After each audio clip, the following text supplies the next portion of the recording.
warahmatullahi wabarakatuh. Kulanti waana wanaagsan asxaabay. Maanta waxaynu qaadanaa sidee ayaynu isu qarin karnaa Facebook-geena inagoo oo fadhina oo online ah. Asxaab badan ayaa waxa ay naga soo codsadeen sidee ayaynu isu qarin karnaa asxaabteeda. Waxaa jira dad aanu ka dhacno ama family ama friends cid kastaba ha noqotee. Kuwaas oo in badan codsigan noo soo dhiibtay. Haddaba aanu lahayn mobilada laga heli maayo settingska oo kala mobilada ma lahayn, laakiin laptopkaaga marka ama computerka aad kaga jirto waad iska qarin kartaa qofka.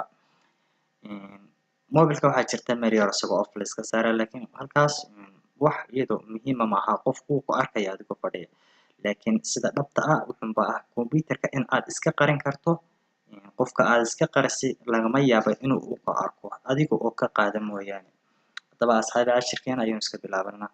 Marka ugu horeysa markaad browserkaaga soo kaashato aad Facebook-kaaga gasho, halkan horta qofka aan doonayo inaan iska qariyo ayaan idin tusayaa.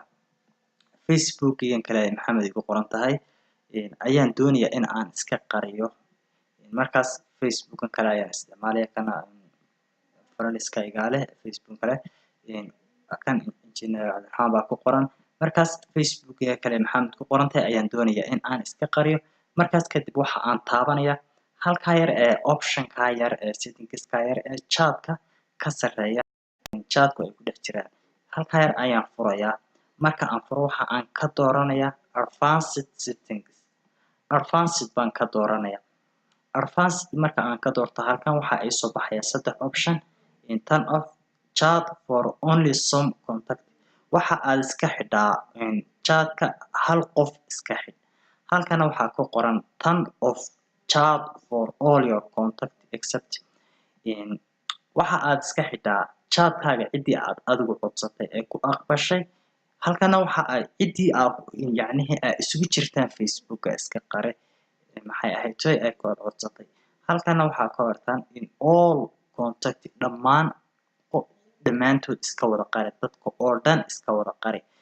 Markaas inagu bartilmaameed target waxaynu ka dhigaynaa in aynu qof iyo laba iyo saddex iska qarino, maadaama in asxaabteena haddii wada qarino ay halkaas ay laga yaabaa in aynu asxaab kale oo aynu u baahnayn aynu weydo. Markaas halkaas ayaan ku qoraya qofka aan doonayo in aan iska qariyo.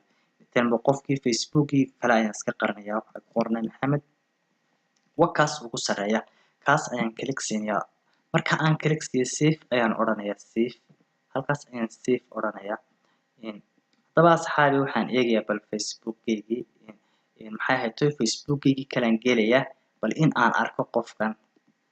Marka aan galo waa halkaas waxaan ku qorayaa engineer-kii baan ku qorayaa iska kii qariyay. Engineer waa aragtaan asxaabay waa aragtaan wakaas engineer Cabdiraxmaan ma fadhiyo. Calaamadii yar buluugga halka ma saarna asxaabay. Sidaas ayaa la iskaga qariyaa. Waa very easy in aad qof iska qarisa asxaabay. Marka aad doonayso in aad ka qaadana sidii halkii baad ku noqonaysaa oo ka soo qaadaysaa. Haddii aad doonayso in aad ka wada qarisana process-kii baad raacaysaa.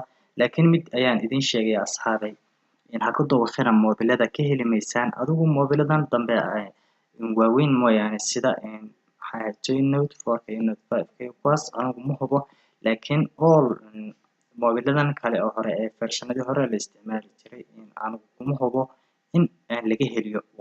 Waan hubaa in aan laga helin waayo aniga ayaa sita. Markaas waan ka waayay meelo kale oo yar oo chat off iyo xal ay leeyihiin, laakiin kuwaas ma muhiim oo qofka iska qarin karo miska qofku ku arkay. Laakiin ujeedada ama meesha ugu weyn aad iska qarin kartaa qof waxa weeye in aad laptop-kaaga ama computer-kaaga aad adeegsato markaas aad qofka iska qariso. Haddaba asxaabay waxaan ka qaadayaa waan iska qaadaya bal haddaba saan iska qaadayo aan tusaa in qofkii aan iska qariyay. Halkii ayuun baan ku noqonaya marka aan ku dhufto halkii aan ku noqdo qofkii oo particularly iskaraysan ayaan u tegayaa. Kadib cancel baan ka odhanayaa. Haddana save ayaan odhanayaa asxaabay.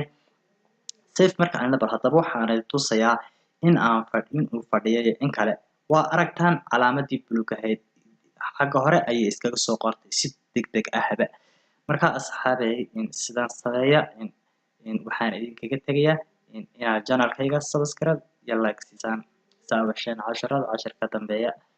Waa anigoo Maxamed waxaan kaga tegayaa amaana Allah. Assalaamu calaykum waraxmatullahi